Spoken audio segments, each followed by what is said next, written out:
Hello Eternum and welcome to KOTT News, Eternum's #1 source for news, and this is the War Report. No change in the dynamic of Eternum last night as the members of the Syndicate managed to maintain control of their respective regions. KOTT News were on the scene starting in Cutlass Keys where we spoke with one of the participants. We just kind of sat in the back line and farmed them the whole game. I don't really know what they were doing in the front. Seemed to be doing their job because we kind of just sat back and chilled. Oh, I see. Just overwhelming dominance on defense again tonight, huh? Well, at least you're rested up. Do you have any ambitions to strive out beyond the Cutlass Keys and maybe take another region on the island? That's something for our officers. They don't really keep us in the loop too much. Oh, I hear you. Well, while you were out there fighting for their life, was there anybody who stood out in their performance around you? The whole squad. I would like to give a shout out to Zarita for getting top assists, my squad for having 2 deaths overall. Moments later in Reekwater, KOTT caught up with a commit member to go over their experience. Congratulations on your victory here in Reekwater tonight, managing to hold on to 2 outer objectives for most of the fight. Would you care to take us through your final moments? Yeah, Reekwater defense, we knew it was going to be kind of an interesting war going into it because we've attacked these guys twice in Weaver's Fen now, and we're unsuccessful both wars. We had a little bit of a step back coming into our second Weaver's Fen attack against these guys, so we expected them to work out a little bit. Did some working ourselves. Shout out to Whirlwhip and Raven, one of the guys went crazy with me on point there.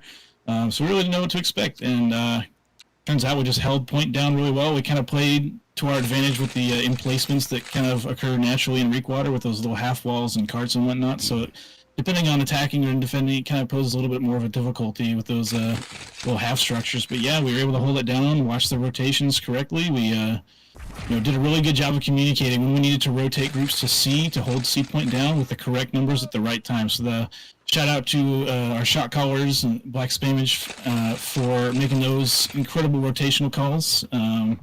Yeah, we haven't been on a defense in a little bit against a company that we really weren't sure how it was going to go, so I think we held it down really well, and we're looking forward to going up against those guys again for round 3 in Weaver's Fen.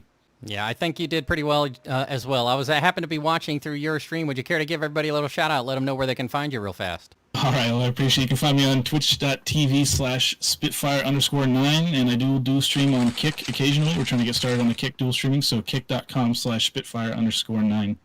Right on. Before I let you go, let me ask you, is there any ambitions for you guys to spread out beyond the island? Oh, absolutely. We ideally we would love to connect the swamps and Weaver's Fen just to have the notoriety of having all the swamps and doing the Shrek thing. KOTT News would like to alert its subscribers and those who are about to be of a drop available on the tertiary market. Viewing restrictions may apply. Returning to our ongoing coverage of the Season 1 track, yet again, only one Leaf activity that I was unwilling to re-roll for, but we're close enough to the end to not bother. Last night's corruption invasion forces were able to breach the desert dunes of Brimstone, impacting services temporarily. Turning to the weather today, and once more the sun will rise and shine all afternoon long, keeping corruption and invasions at bay. But look out after sundown as the humidity drops and a scattering of corruption rise up across 20% of the island. 2 more submissions for Simulated Fantasy Combat Resolution tonight, brought to you by LARPco. Remember, if it isn't LARPco, it's cardboard.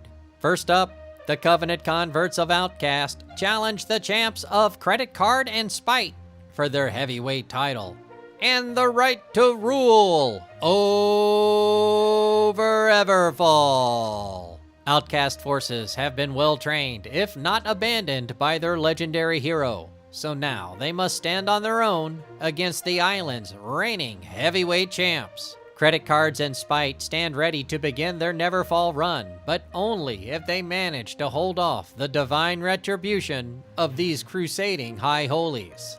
Then, the Covenant PVXers of Tropical House assail the Marauders of Gorilla Town for control of the always uncontrollable Restless Shore. Tropical House taking a trip out to the mist-covered beaches of the Restless Shore to test their newest lineup against this Marauder powerhouse. It has been over 2 weeks since anyone has dared to come east and climb the Mud Hill, and the Marauders of Gorilla Town are anxious to get dirty.